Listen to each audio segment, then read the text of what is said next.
ఎన్టీఆర్ జిల్లా జగ్గయ్యపేట పట్టణాన్ని ఆదర్శ పట్టణంగా తీర్చిదిద్దుతామని ఎమ్మెల్యే శ్రీరాం రాజగోపాల్ తాతయ్య చెప్పారు.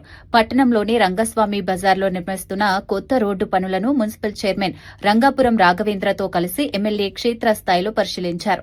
పనుల నాణ్యత విషయంలో ఎలాంటి రాజీ పడకూడదని అధికారులకు, కాంట్రాక్టర్లకు సూచనలు చేశారు. జిల్లా ఖనిజ నిధి గ్రాంట్ ద్వారా సుమారు 7,23,00,000 వ్యయంతో పట్టణంలో పలు అభివృద్ది పనులు చేపట్టినట్లు ఎమ్మెల్యే తెలిపారు.